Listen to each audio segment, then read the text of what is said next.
think everyone's had an opportunity to review the meeting minutes from our previous meeting as well as the status report. Are there any questions or corrections on that? Second. Those in favor? Aye. Motion passes.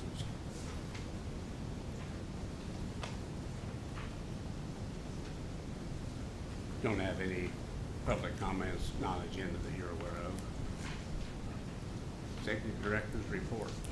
Good evening. In addition to the written report submitted, just one quick update. You do have a handout there in front of you. It's an updated ordinance I thought it was 4151. I have to turn the wrong one. Yes, it is for 4151 West National Drive. There were some errors in there that have been corrected. Okay. Sydney? I attended the Indiana Stormwater and Floodplain Management Conference here in the last month, so you'll be getting my report from that next month. Next meeting, okay. Any questions from anyone on the Planning Commission, from the Director or Assistant Director? Not, I'll entertain a motion for their reports. Those in favor? Motion passes.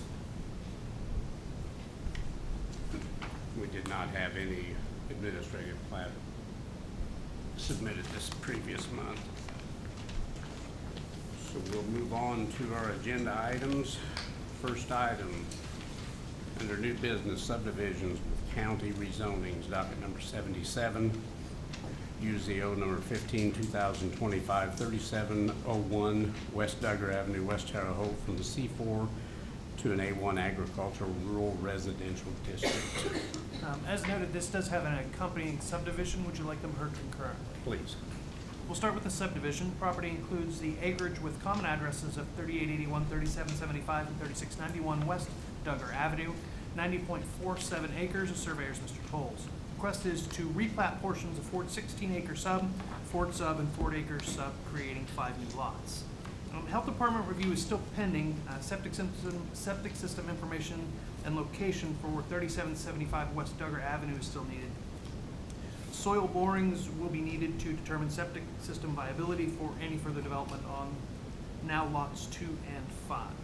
Of course, sanitary sewer is not available there, but public water is. It's not in a flood zone. Lots exceed the minimum lot size requirement. Stormwater drainage is typically required with major subdivisions. So lot 5 will be served by an easement across lot 4. Lot 3 will be served by an easement across lots 2 and 1. A portion of the property is currently zoned C4 and has been petitioned to be rezoned to A1. An easement is noted to traverse lots 2, 3, and 4 in favor of Wabash Valley Electric Company. Deed record is given, but the easement is not depicted on the plat. An easement for the 22-inch crude oil pipe is depicted across lots 2 and 3. Deed record is given, but the easement is not depicted on the plat. So this is a major subdivision due to the number of lots created from the parent tract over time. Due to the size and intended use of the property, staff would request a waiver of the major subdivision rules in favor of the minor subdivision rules. Staff's of the opinion that additional new residents at this location would not serve to overburden the local infrastructure. So we do offer a favorable in the primary and secondary, with the following still needed. Of course, record within 90 days Health Department approval and approval of the rezoning. And to that issue, the current zoning of a portion of the property, which is 3701 North Duggar Avenue, is C4 Commercial Office District.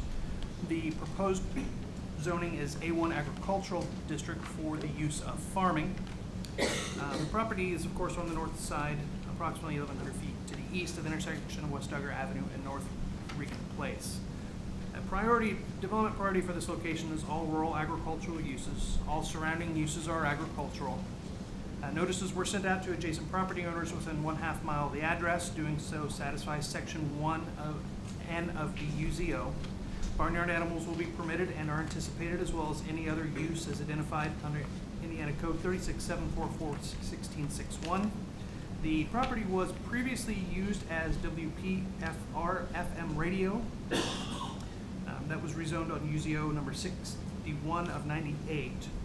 And it shows the petitioner there is Paul Ford, who applied for a rezoning to change from that A1 to a C4. The subdivision Ford sub lot 1 was done for this parcel. The improvements were a 12 by 12 garage and a 500-foot FM tower. The garage is the only thing left on the property. The estate is being reconfigured into 5 lots for the family. We offer a favorable recommendation on the rezoning request as well. Matt, do you have anything you'd like to add to staff's report? No, I'm Matt Voris with Fishbeck. I'm filling in also for Richard Shagley on the rezoning part. I'm sorry. Yeah.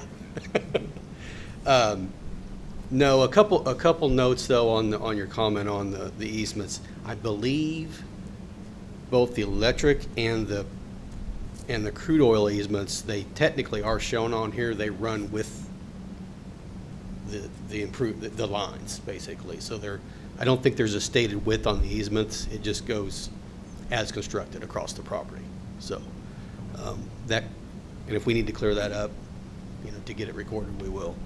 As far as the soil borings go, I do have a question about that. So that had come up before on a piece of property, on the last month's agenda, I think, where the health department was wanting soil borings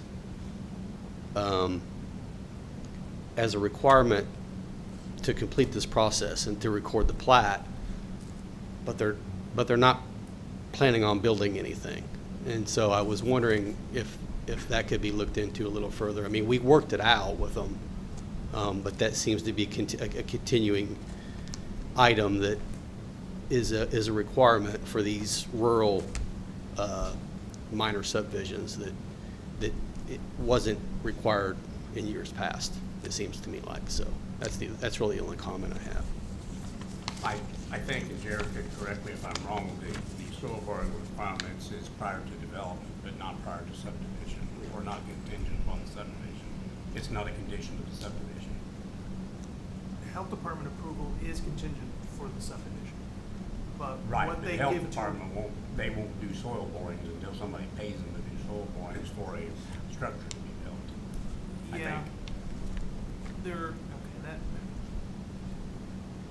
There may be some disconnect there in that there were some newer people in the health department and they may not have a full understanding of that when they report to us. We just get a sheet of paper that says disapproved, Right. needs soil borings. So that's what we report on. There would obviously be a disconnect, and we'll address that, because Okay. that shouldn't be the case. To make two parcels out of one should not require Right. soil borings. Because I don't think that they have any plans to build anything in the immediate, if they do, then they'll address the soil boring issue at that We time. wouldn't even know where to bore. Right. We wouldn't even know where. Right. Yeah. Right. Okay. Okay. We'll That's address the- that, yeah. but that's not in staff's report. That is not a contingent Okay. liability here. Okay. Right. Any questions for Matt from the planning commission on either of these?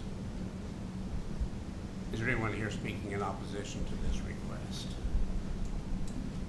I'll entertain a motion on both items, subdivision and zoning recommendation.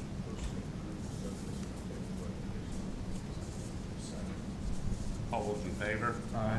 Any opposed? Motion passes.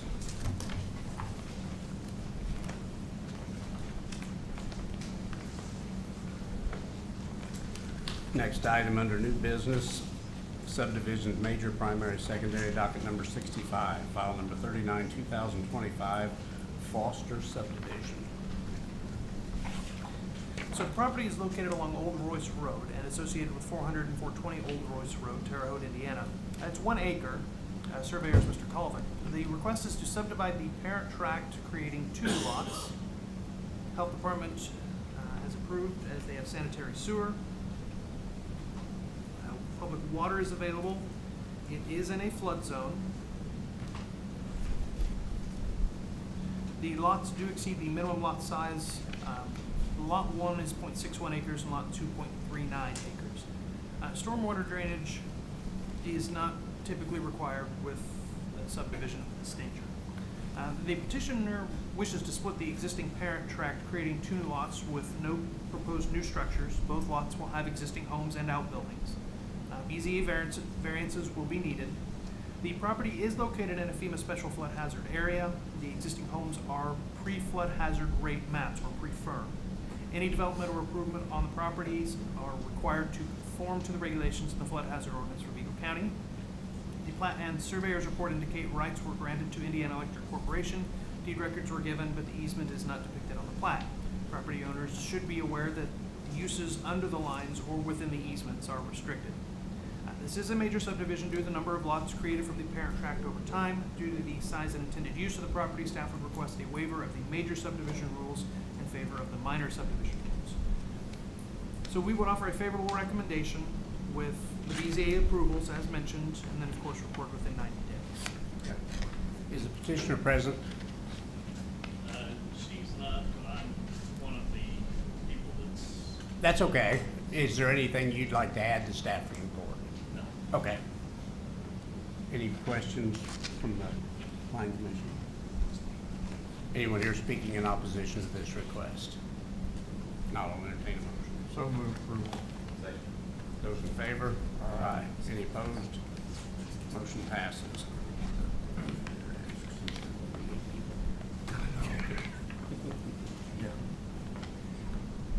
Next item, under new business subdivisions, major, primary, secondary, docket number 69, file number 42,025, redemption subdivision. The properties are encompassed by South Center Street on the west, Washington Avenue on the north, and South 7th Street on the east. It's .806 acres. Road access will be from all of the as-listed streets. The surveyor is Mr. Colvin. The request is to subdivide the several lots, creating 5 new lots. Sanitary sewer is available, so Health Department has approved. Public water is available. It's not in a flood zone. The subdivision does contain and then creates lots that do not meet the minimum lot size requirement. And stormwater drainage may be required with this subdivision. The plan indicates the petitioner is requesting to subdivide existing lots to build new duplexes along with shared parking for new duplexes and the existing duplexes. The property is zoned R2 two-family residential district. Board of Zoning Appeal approvals were requested and approved along with the special uses. Those were also approved just this morning. Okay. So local utilities should be able to handle additional development at this location. Some new addressing may need to be assigned, as addressing of some of the buildings does not conform to the E911 system or have been assigned by previous owners not in keeping with the 911 grid. So we offer favorable on the primary and secondary with any drainage and erosion control plan approvals for new construction, bonding for infrastructure if needed, record within 90 days BCA approvals as already gained, as well as special uses, and then evidence of ownership of all properties included in the subdivision. Mr. Fears? Mr. President, members of the commission, Tim Fears on behalf of Next Step. Happy to answer any questions or comments. As staff indicated, we attended the Board of Zoning Appeals meeting this morning, and all variances and special uses were unanimously approved by that board. So those boxes should be checked. If you've got any other questions or comments, happy to answer them. Our surveyor is also present if you've got some technical comments to the survey. Any questions from anyone on the planning commission for Mr. Fears? Anyone here speaking in opposition to this request? Now I'll entertain a motion. All those in favor? Aye. Any opposed? Motion passes. Thank you. Thank you. Next item, under new business subdivisions, major, primary, secondary, docket number 78, file number 45, 2025, use storage. The property has a common address of 3655 South 14th and a half Street. It's 25.21 acres, the surveyor's Mr. Tolles. The request is to subdivide the parent tract, creating 3 new lots, separating the commercial and residential uses and placing each home on its own lot. Health Department has approved, sanitary sewer is available to portions of the property, and septic is being utilized by Lot 2. Public water is available, portions are in a flood zone. The lots do exceed the minimum lot size requirement. Stormwater drainage may be required with any new development. A variance was indicated on the application, though no request for a variance was submitted. Our office has made several attempts to gain that request without any success. An easement across Lot 2 serves Lots 2 and 3. Portions are in the special flood hazard area. The structure closest to Thompson Ditch is located in the 0.2% annual chance flood hazard area. There are also portions of 18AE floodway surrounding Thompson Ditch. Any future construction should avoid the special flood hazard area or will need to comply with the flood damage prevention ordinance for Vigo County. A rezoning will be needed. Depending on the rezoning petition, Board of Zoning Appeals approvals may be needed. There is room for additional development at this location. No plans for expansion have been submitted. Future development will be subject to site plan approval and drainage and erosion control plan approval.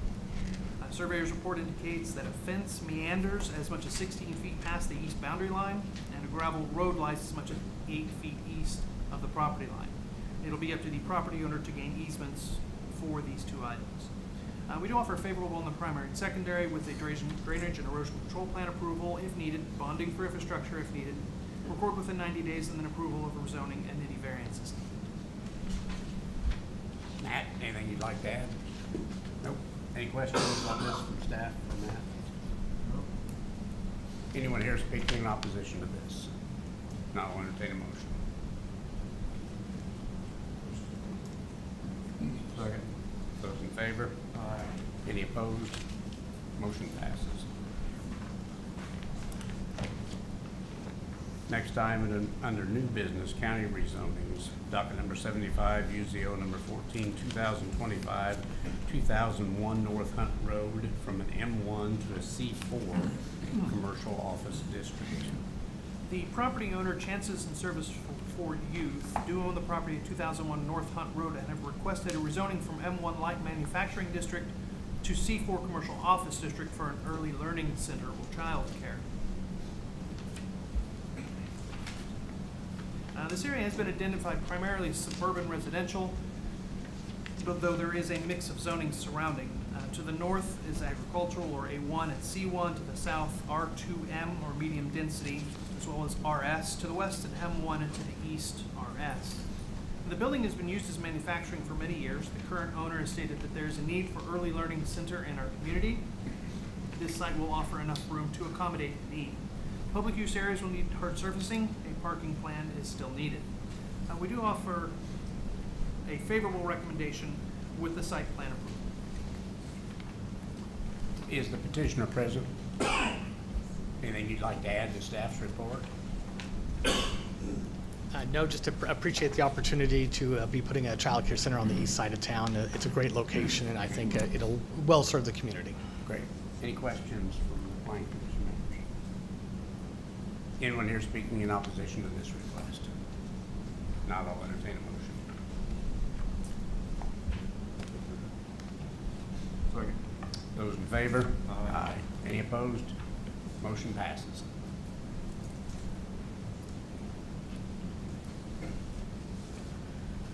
Next item under new business, county rezonings, docket number 80, UZO number 16, 2025, 4151 West National Drive, West Terre Haute, from an RS to an R3 multifamily residential district.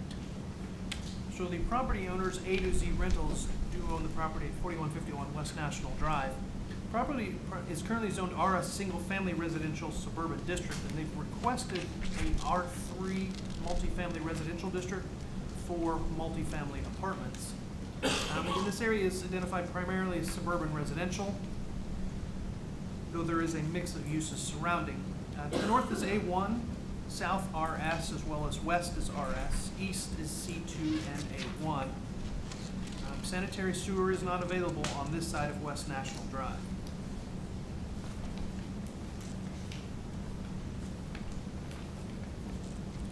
The property has been used as long-term efficiency apartments for many years.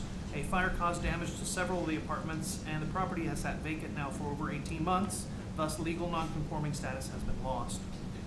Rezoning the property will allow for rehabilitation and reuse of the property.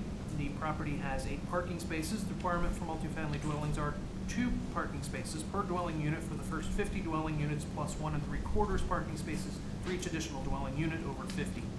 8 more paved parking spots will be needed, along with 1 ADA spot. BZA approval for the west side yard setback will be needed. The minimum is 15 feet. Other than BZA approvals may be needed once a site plan is submitted. We offered a favorable recommendation for the rezoning request, with approval of the site plan still needed, as well as BZA approvals where variances are needed. Is the petitioner present? I am Kelsey Hankwitz. I'm an attorney with Wright, Shagley & Lowry, and I am Richard Shagley for this evening. So, Oh, I'm sorry for you too. thank you. I can answer any questions that I can, Okay. but no other comment. Any questions from Plan Commission members? Anyone here that would like to speak to this issue? Yes, please. Just one at a time. Come up and give us your name and address, and we'll hear your thoughts.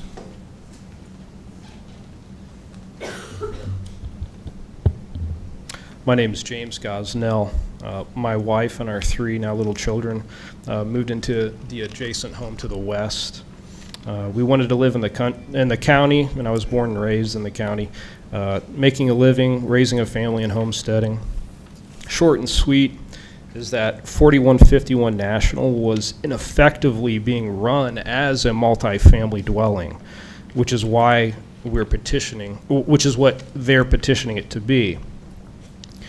So I think it was initially a single or something, and then they started renting it out to a bunch of people. And so it was effectively being a multifamily, and it was not working for us and the rest of the neighbors. The renters were continuously breaking laws, trashing adjacent properties, and the property was not up to code, which is where you guys fall into play. And as a plumber, I understand how enforcement goes. You can't just walk onto a property a lot of times. So, for instance, my wife was in the backyard, and the renters started to yell at her and physically threaten her. She had to call the cops, or call the deputy, because they were burning trash and throwing trash onto our property and one of our neighbors. And it was not according to code, carbonous wood material. It was like plastics and just all their refuse. We have instances of naked tenants running around and being lewd. And this is all within vision of our dining room table. So it's the wall of facing east on our house. So it's where we eat dinner at, and we had to deal with this. There's all kinds of similar stories from the neighbors. Their kids are being yelled at as they played in the holler that's adjacent to us. You guys have probably played in haulers around here. Can't play in ours because of the tenants that used to live there. Just fearful just to go in our backyard. I've got a wife, and now I have 4 little kids. And we homeschool, so my family's home most of the time. As the actual property, which is what you guys are involved in more, but 4151 building is in bad shape. I had a tree fall on it. It was in a fire. I'm surprised it wasn't condemned initially after that. Small rooms are in the building, the size of hotel rooms. I wouldn't think that's fit for a permanent dwelling. Seems like a lot of code violations due to the fire and the tree falling in. Exposed septic system probably doesn't work right. It's actually, I think, on our property in the holler. It's exposed. I warn children in the neighborhood not to go around it in fear of falling into it. And it's our backyard. It's like where my kids want to play. The residents have no access to public transportation, creating hardships for the renters. No trash pickup, which is why they were burning to begin with. The zone cannot be used for the mentally ill, which is some of those renters were. It's dangerous for the people living there who just loiter, and it will be hard for them to recover or get mentally healthy again. It was like living in a third world country, it looked like. It's dangerous and it's also dangerous for the people living adjacent, so people like us and the rest of the neighbors. Private property is a key to cultivating a healthy society, as Western civilization has proved. There are instances where young people do need to rent, I understand that, but it needs to be in a safe and enforced zone. And the bottom line is we as neighbors cannot support renters adjacent to us. It's proven that the effective multifamily residential zone for this property was not working for the residents of 4151 or for us, the adjacent neighbors. The property needs to be converted to a single residential zone and enforced as such, or as a low-impact commercial zone, such as a family-friendly business that doesn't pollute, etc., or condemned. Thank you. Thank you. Anyone else? Sure. How you doing? I live in the house in front of this, facility, if you want to call it that. It's an old motel that was peppered along US 40 when US 40 was a main thoroughfare. And as the gentleman that was just up here expressed, it's just been an eyesore, and it's been a problem for the neighborhood. And I've lived there 20 years. I've lived there 20 years, and it's caught on fire twice. I can't believe it's still structurally sound. Plus, the trees fell on it. So I don't understand what they're going to do with this. I don't think they're going to turn it into the Taj Mahal. My neighbor over here has cut the grass all summer because it was getting almost waist high. Nobody was even taking care of the property. The only time we saw anybody back there was they patched the roof. I don't know, from the way I understand it, they got a permit to patch the roof to keep the weather out of the building. It's been wide open since it was on fire 18 months ago. And they just now patched the roof. We've had issues. My kids didn't play in the backyard because my property's right in front of it. So, because there was people out there walking around cussing, screaming, yelling at the kids, throwing trash over the fences. It's been a nightmare. And, the property owner would come down if you called him and complained about it, and he would settle things down, and the very next day, the same thing would happen. I mean, it's the police, Sugar Creek Fire Department has been there, or was there, at least every 2 weeks, if not every week. Somebody was ODing, or there was a fight, or something. Police were back there all the time. If it's going to stay this, as the neighborhood, I think I can speak for them, that we don't think it's going to get any better. If it's going to stay those single room, and it's going to be a flop house, just so somebody can make a quick buck, it's not going to change. So the concern is, it's just, the safety of the community. I mean, that's all I've got. It's an eyesore, and I don't understand how the building's even not condemned. It's crazy. Thank you. Thank you. Anyone else? Go ahead. The motel is like 5 feet on the corner there onto my property. I live right next door. They've thrown trash over there continuously. They've gone and, like, they keep talking about the people cussing over there. I mean, when you got your grandkids there and stuff, and these guys are cursing and they're just acting crazy, okay? You don't want that around your kids, really. And, these guys are all far away from us. They don't come there daily. They don't see this stuff. We all have to deal with it, and we're tired of it. I mean, what? This thing is old and just needs to be taken out. Make it something different, but don't give them guys the zone for it, because, wow. Thank you. Go ahead. Just in response to the oppositions, my client will be renovating the property so that if there's a tree. It's her turn now. If there's a tree that's down, that will be removed. There will be a substantial renovation prior to renting any units out. In addition, the same people that previously lived in the multifamily unit will not be re-rented to. So hopefully that will address some of the opposition's concerns. Is there any other questions that I can address at this point in time? It also looks like the property is not owned by the same people that owned it before. It looks like it was transferred in April of this year. Is that correct? Yes, that is correct. Yeah, so everything they were unhappy with. I apologize the way, it was run before, but we just purchased this thing. Right. Immediately sealed it up, put on a brand new roof. Yeah, but I got a question. We put a brand new roof on. If you look at where it's 5 feet on my property, then a fence was built. If you have questions or comments, you need to address the plan commission. It's not a forum for discussion between people in the meeting. We'll give you an opportunity to talk again if you need to. If you don't mind, come on up and just see if any of the plan commission members have any questions for you. Hi, I'm Ali Amvari. I'm the A part of A to Z. We Okay. do rentals here in Terre Haute, and we are by no means slumlords. I don't want to be perceived as a slumlord, sir.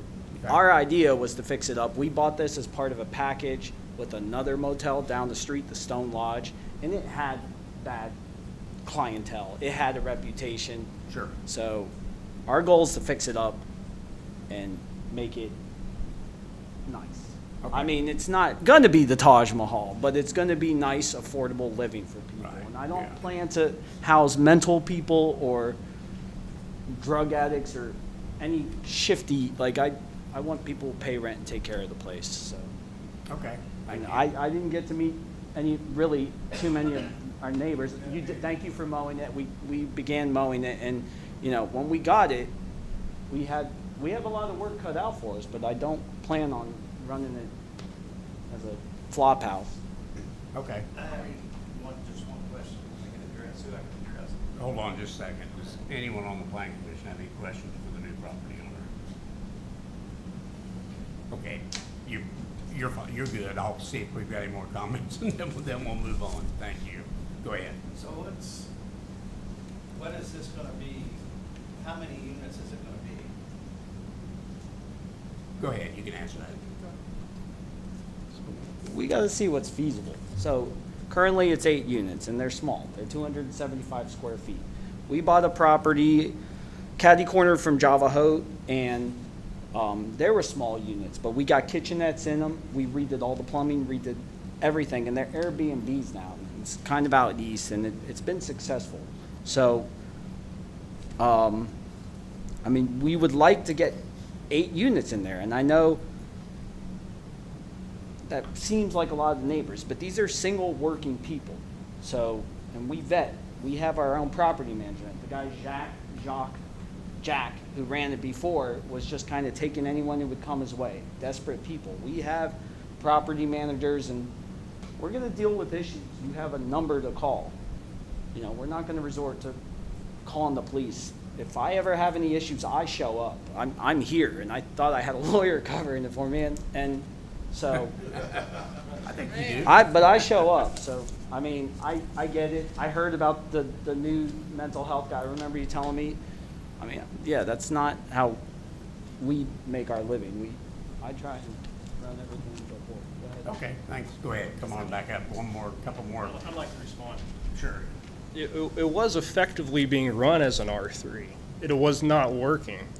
So he's petitioning, and I know you guys are just doing your jobs, trying to earn money and things, we all are, but it was effectively being run as an R3, and it was not working for us. It was not working for the community.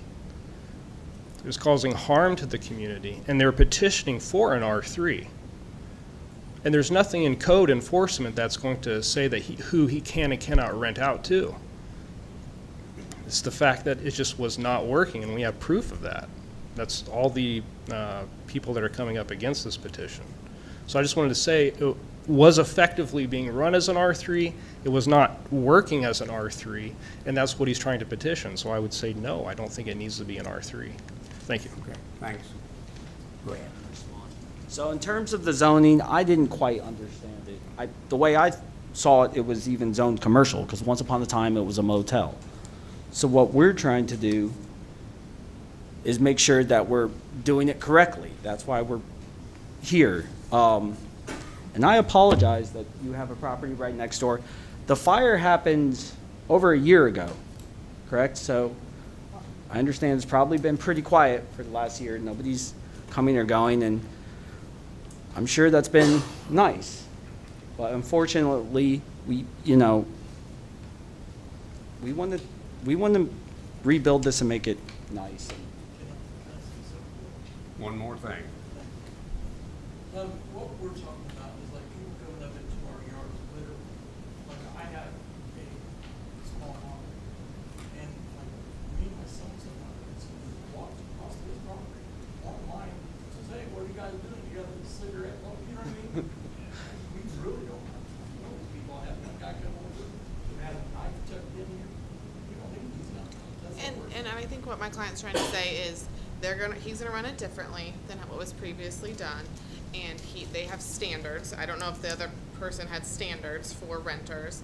And there is in the lease, he can put in certain requirements of the tenants and certain a code of conduct and hey, don't go onto the neighbor's property. There's certain things that can be addressed, that if that lease is violated, those people can then be removed from the premises. So they're gonna run it a lot differently than I think you guys are used to.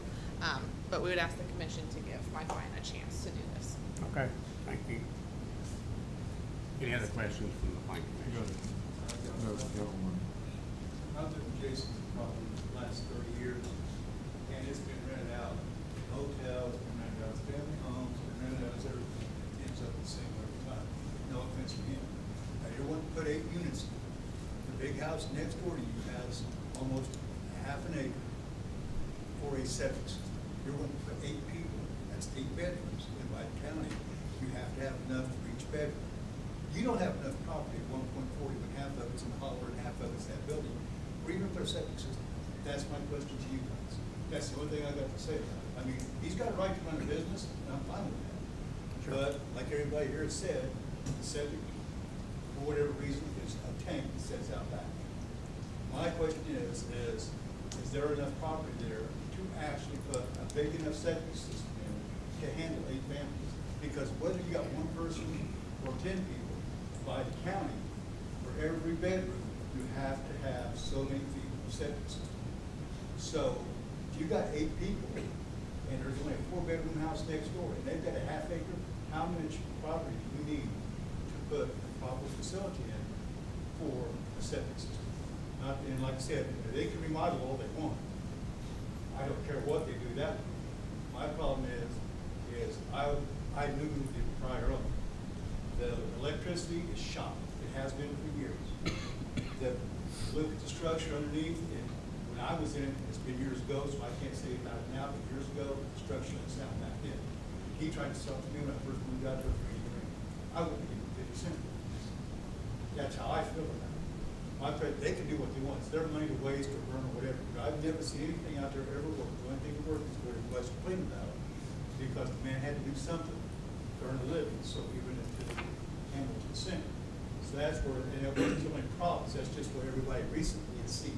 The 30 years I've been there, it ain't been just people from that. It's been from every walk of life that's been out. That's a totally separate issue. They could put a private residential do something. I don't care. I don't want to leave them on property. I put it for 30 years. But my bigger concern more than anything is there's no way that my house requires over a half an acre for a septic system. We have 4 bedrooms. Now you're going to put in 8 on 1.41 acres. And like I said, some of that's in the hall and it runs to a T at the end. So if they can get that approved, there's a whole lot I can do about it legally. I'm not going to say I'm not going to be happy about it, because if the same problem starts, I'm going to be really upset. Like I said, my grandkids have seen the same thing these people's kids have seen, probably more so because people look right out our properties adjacent. My grandkids could not, they live in the house now that I just done.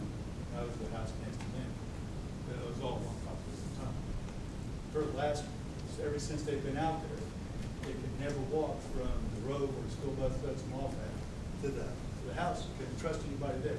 They're against, not their fault, but that's the fear my children are seeing right now is if they do this again. I used to say, I said, you can say what you want.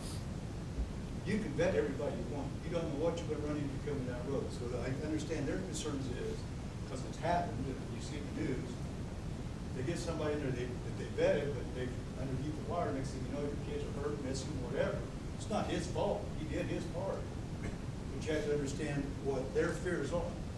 I get it. I mean, I've seen naked people running around out in the yard screaming and hollering like they're idiots. I've had people walk on my property and I've asked them to leave because it's not public access. And they seem to think they have that right. So I know the fears everybody has. But I'm saying structurally, from what I seen years ago, I don't know how places still stand. That's me personally. I could be wrong. I'm not that person. But I do realize that the septic is going to be a problem with 8 rooms out there as a bed. Because if we're living there, it's got to have a bed. So that so much required. So if they got the footage to do that, they can do it legally. I reckon we'll step back. But that's my bigger concern. Okay. I might address a couple of the concerns for you prior to you having to. This property probably predates zoning, which is why it was operating as that, because it was, we didn't have zoning when this property was built, would be my guess. So you're trying to bring it in compliance, which is what you've said.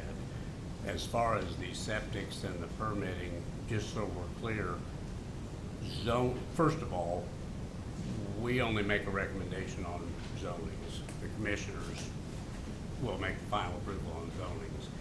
Even if we recommend it favorably and the commissioners rezone it, that does not give him permission to just start moving people in there. He has to get building permits and certificates of occupancy, and he has to meet all of those requirements. Those are hurdles that he surely is aware of. So I can guarantee you that it won't be what it was, because there's too many rules and regulations Well, that that's they have to everybody's be. biggest concern, but my Yeah, point that is- can't happen. I mean, there's no way that he's gonna go in there and slap a coat of paint on the outside and start renting it, because it's been vacant and it won't happen. He'll have to get building permits that'll put it And I back up. understand that, and like I said, whatever he does with the buildings up there, he's the owner. Right, and they'll have to have soil borings, they'll have to have health department approvals, they'll have to have all that, whatever it takes. That's my whole point, that's the only thing that you can legally stand on is there enough room? And I don't see how, with the four-room house next door, it's a half-acre finger system. Right, we don't know that either, but that's Well, not, but no, that's, that was done by the county 20. no, I know what the regulations are. What I'm trying to point out is that's not a function of this body. I understand that, I'm just expressing my concern. Sure. You understand what I'm We get it, yeah. That's all I'm saying. Yeah, I think we get that, yeah.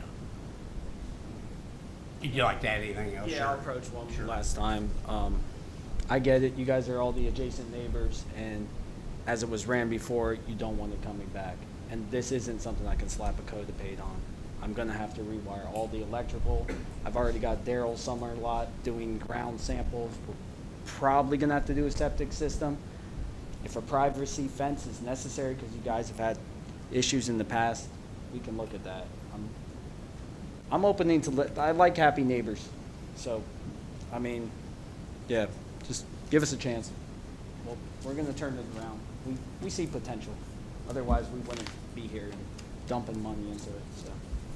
Thank you. I'm not sure if you've actually looked at these or, scoped out the place, I'm sure you have looked it over, but there's my piece of ground goes right by it. It's only about a 20-foot wide section that connects to Highway 40.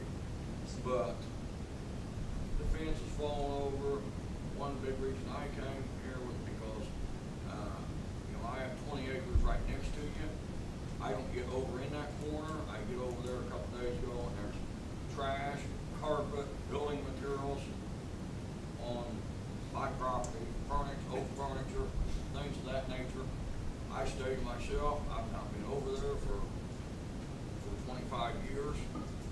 And that's what I noticed, and those are the kinds of things like Vernon said, some of those neighbors that, needs cleaned up and taken care of. But the structure itself, I think really needs to be looked at too, as far as the codes and, just the codes in general, whether it's the wiring, the sewer, the septic, the sewer.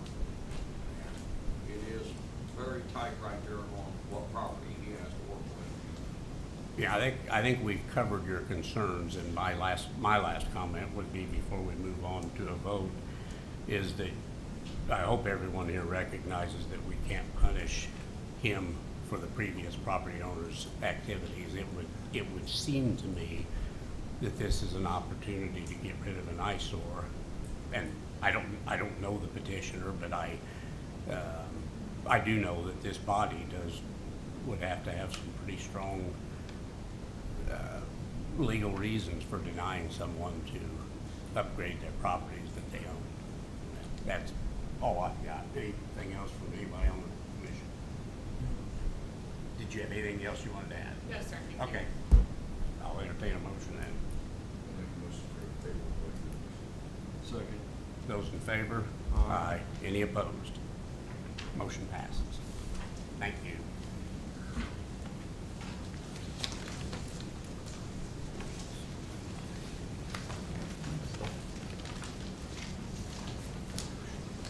The last item under new business resolutions, docket number 79, resolution number 2, 2025 road name change from North First Street, a portion of South First Street and Prairiton Road to Riverside Road.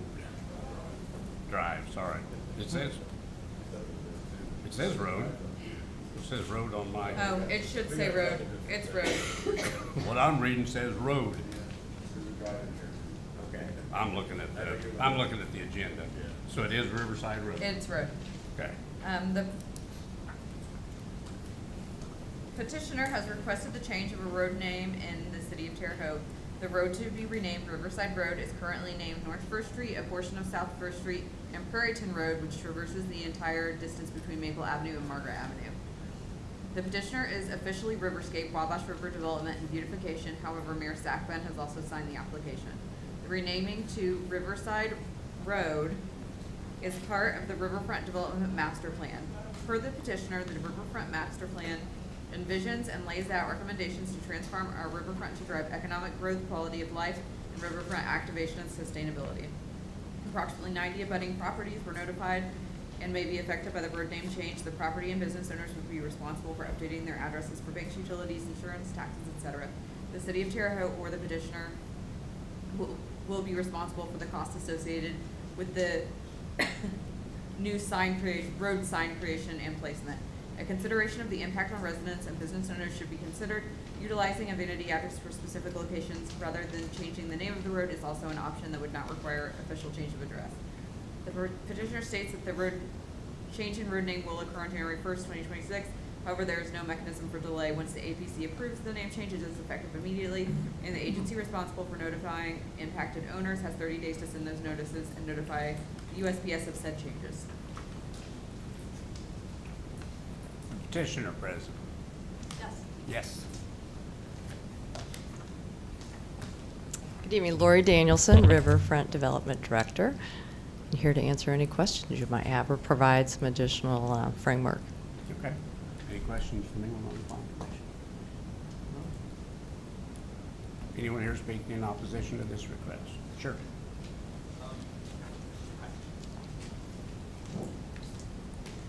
State your name, please. Yes, ma'am. My name's Steve Clark. I own Innovative Communication Solutions on 1904 North First Street. Been there since 2007, I think. My neighbor owns another business right next door to me. First of all, we want to let you know that we do want to support the Riverfront Walkway. I think it's a great idea. The thing that we're not really in support of is renaming a road that brings no added value or anything to that nature for no other reason than to just rename it. And I'm sorry I get very nervous when I'm talking in front of folks. But some of the costs that are going to go into, and a lot of the folks that are on North First or on First Street at all, they're residentials. Most of those don't get a lot of mail and things, but those of us that are businesses, I mean, I just had 1,000 checks printed. I just started a marketing campaign where I have my address printed on a lot of different things. I'm going to have costs that are going to go associated with this for no other reason than just so somebody can have a name change to a road. And speaking to, again, my neighbor, I've spoke with some other business owners that we actually work with, and they thought it was a joke. I said, no, it's a meeting tonight that they're wanting to move forward with this. And they said, well, so a couple of points was, besides the expenses that we're going to incur, I'm assuming that there's no money for businesses to pay for these business changes? There are? Okay, perfect. So the other things were an easier solution, and there's multiples of these in the town. 3rd Street, for example, it's 3rd Street. It's also Highway 41. It's also Veterans Memorial Expressway. There's no name change required to give it a secondary or an alternative name. Signage can be placed.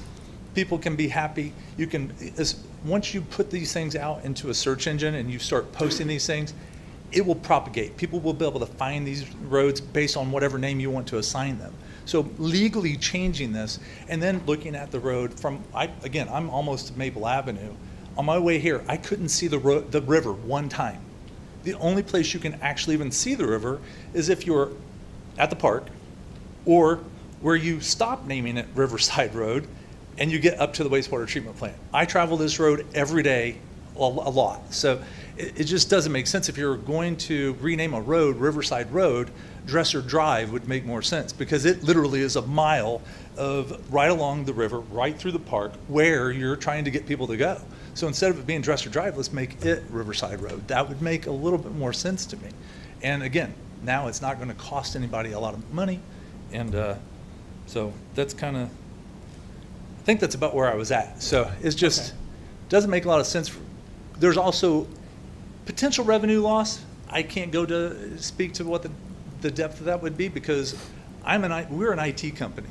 And so people find us based on searching us on Google or any search engine. And when you start changing names or addresses, it affects those results. And by doing that, I don't know what business I may lose. It's going to come back. It's not like it's going to be gone forever. But those 2 or 3 months, especially at the end of the year, when most people are trying to spend money before the end of the year, now people may or may not be able to find us because now they're trying to change our address. So it just doesn't make a whole lot of financial sense to me. And I'm hoping that this council will understand where I'm coming from. So, Sure. Thank you. Yep. Great.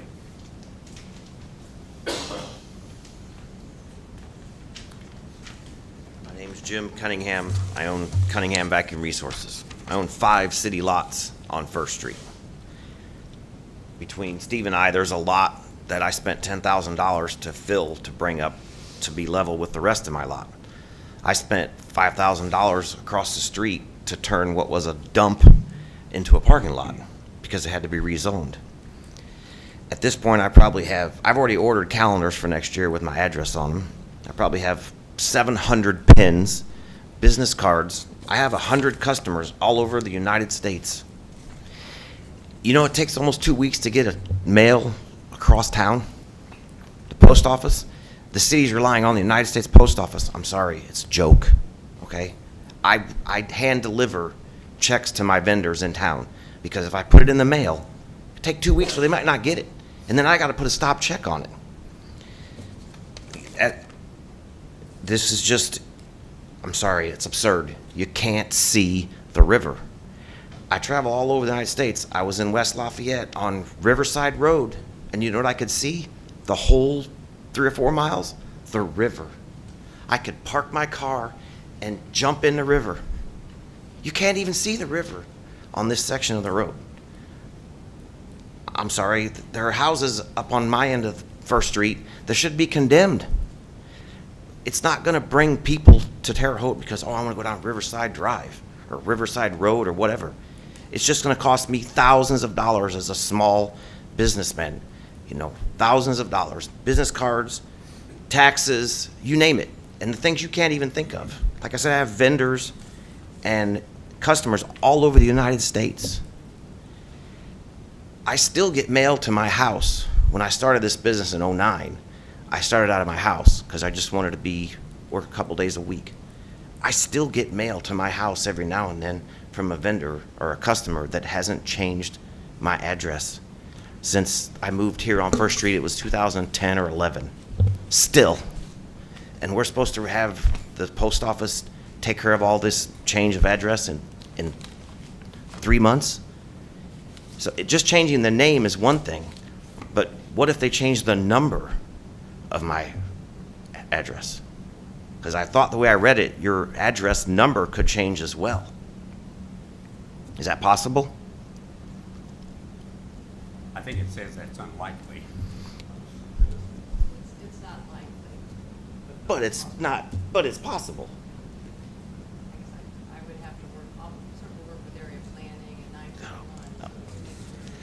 I don't know. I'm just, Jared, can you think of a reason why that would, I mean, if they all fit the 911 program now, why you would change the numbers? Or do you have a feel for it? I mean, I don't think any of us can guarantee it, but I'm just asking, do you have a, go ahead. The issue is because you're going from one street to Prairieton, you have to see what, if you make it continuous, what is possible. It's but possible. Unlikely. Yeah. More likely south, not on the First Street part, I wouldn't think. Okay. Well, Okay. I guess that's about all I can say. I'm sorry, I'm not against development, Riverwalk, that's great. I love the Riverwalk in San Antonio, I go all the time. But it's on the river. You can't see the river from anywhere on First Street where I'm located. Like Steve said, make the part of the road that's already on the river. Change that part. How many roads in Terre Haute have an honorary name of a police officer that, God forbid, rest his soul, has lost his life? How many? Are there 10, at least 10 roads that say honorary name of a police officer? That's fine with me because my address doesn't change. And I don't have 700 pins and calendars and business cards and, mouse pad. I got mouse pads for the clickers for mouse. It's all going to be worthless. And I have 4 employees. And I don't think the hog is worth the bacon, or however you would say that. I'm not excited about it. It's very upsetting. Okay. Times are hard for everybody, and now I'm looking to spend thousands of dollars to change my address because you can't see the river. You can't see the river. Okay. Go ahead. I appreciate very much that input and concerns. I do want to address, I should have had some talking points, but just making sure this is part of a long-term vision, and this could be a little bit of a pain point in that process for some people, and we'll do our best to make that transition seamless. But we have the opportunity to leverage our river. And I read something back in 1904 where delegates from here went to Washington, D.C. to advocate for our river. We're still advocating for our river. We have a tremendous opportunity to do that. And this helps identify that asset that we have. The reason for going as far north and south is really to create that gateway as people enter our community, to be able to see that we have a destination called a river. And as that develops over time, and it will, that will help us identify and brand that wonderful natural asset that we have. And long term, it can help bring up property values. You see that in Fort Wayne and Evansville and downtown Indy and Mishawaka. When riverfronts are developed and they're branded and they're destination places, it brings our community together. It increases health and wellness with trails and all the wonderful activation things that we can do. We will have a process for businesses. There are about 30 businesses, and I'm sorry I haven't gotten up to yours yet to meet with you one-on-one, but an application process where we can get estimates for, I talked to somebody and they have keychains they just bought that have their address. So we'll have an application process. Each business is different. Some people use business cards, some people don't. But an application process where you can go online and provide invoices, estimates of what you're going to spend, and then we will have a granting process to help subsidize businesses for some of those costs. I've gotten quotes we have some people that have signage that have their address on their signage. Most of our businesses along that roadway do not. Some just have numbers on their windows. So we've tried to investigate as many options as we can of what this change looks like to businesses, and we'll do our best to help subsidize some of those costs from a Riverscape perspective. Okay. Any questions from the planning commission? Yeah, so you would help people, like for business cards and so forth? Yes. Yes, we will, and I've worked with Tabco to create, they're actually going to give us some community special pricing as well for some of those things. So I'll be the one to connect, they'll apply online, tell us what you need, and we'll connect them with Tabco to get them some community pricing. Marcus? I can help address some of the comments as well. I'll note that I was a member of the Riverfront Committee and involved in this study. And one thing to note is we're not looking to create a river walk. We're looking to recreate the entire west side of Terre Haute from 3rd Street all the way to the river. So First Street is an integral part of doing this, and it's likely to lead to upgrades all the way from 3rd Street to the river, including First Street. And it's really going to be our key transportation means to get people to and from the river. Our goal is not just to rename a road, it's to create a road that you would want to drive down for, you know, a nice afternoon out if you're just looking for somewhere to go. The goal is to, you know, really create some momentum on the west side. I'm just having a hard time understanding how changing the name of a road is going to do everything. You're talking about increasing the value of the property. It's literally a floodplain behind my property. You drop off 50 feet and you're in a floodplain. I mean, I see it flood almost every year. Yep. So, you know, a lot of this is not just, I understand where you're coming from as far as trying to create a corridor and all this. I don't oppose that, but we're creating a problem where there's not a problem. I mean, it just doesn't make sense to me to go, hey, let's just rename a road. I know you're saying that's not what you're doing, but that's exactly what's happening here, is we're just renaming a road because we want people to know where they're going. Again, alias signage without having to actually change a road's name. And then you don't have the legal hurdles you have to go through. And not to mention, yes, we do have business cards and things of that nature, but my time is worth something. And I own my own business. I don't have a lot of staff behind my job. So now, between now and January, I've got to come up with doing all this stuff too. And it's a little burdensome to say the least. And that's the small side of it. It's like we're creating this problem where there shouldn't be a problem. I just don't understand why you couldn't go with an alias or an alternate name. I mean, is there a reason why you can't do an alternate name? I'm not sure if that was ever looked into. I mean, have they ever considered doing that instead of the value? You know, are you going to get more value out of legally changing a street name versus only using an alternate or alias name? I would be curious as to if anybody's ever looked into that. I would guess that it's probably never been looked into. And instead, Mr. Cunningham and myself, we're the only two that showed up tonight, but I've talked to multiple business owners and they're worried about this. So, just for what it's worth. And I appreciate the reimbursements of some of the expenses, but I'm sure it's not going to be 100% because it's a grant. So that means you have to apply for it. And then there may have things that we may or may not work in our favor. You might have that. Not to mention the fact that South First Street is still going to be First Street. South First Street. So it's like you're going to change two different streets' names to one name, and it's not even going to be on the same name. I mean, it just. I'm sorry, but it feels like this is the epitome of government at work. And no offense to you guys, it just doesn't feel right. It just doesn't. I don't know. Just common sense. I feel like if this goes through, it's just common sense is left the building, and that's all I have to say. So it's happened since 1904, when they went to whatever and got to, what's happened since then? When it was Riverfront lofts, and we had Wabash. Riverfront lofts. That building was full of asbestos, and to my knowledge, the roof leaks on a regular basis all the time. Again, they can see the river.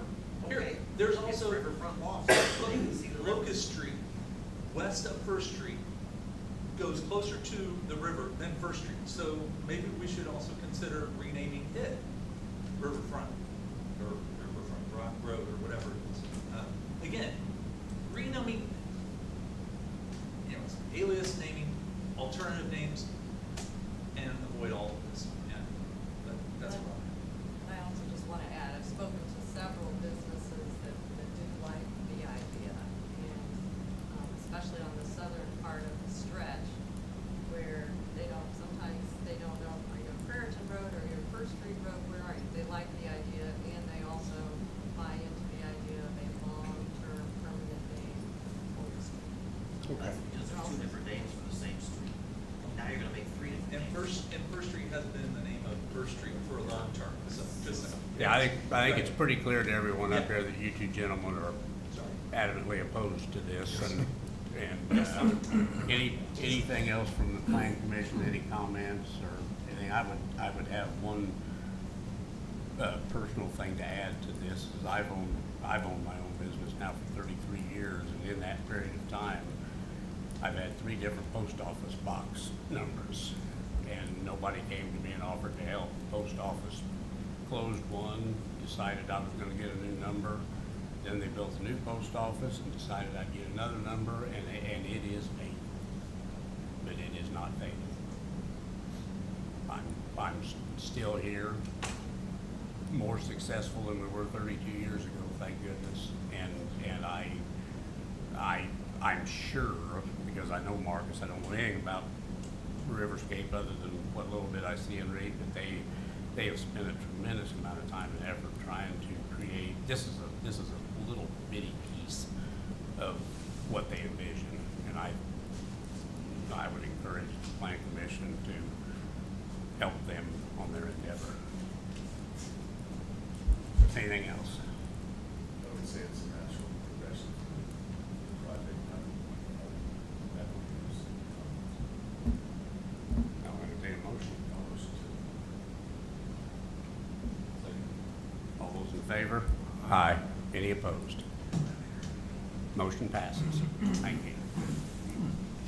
Do I have a motion to adjourn? Those in favor? Aye. We are adjourned.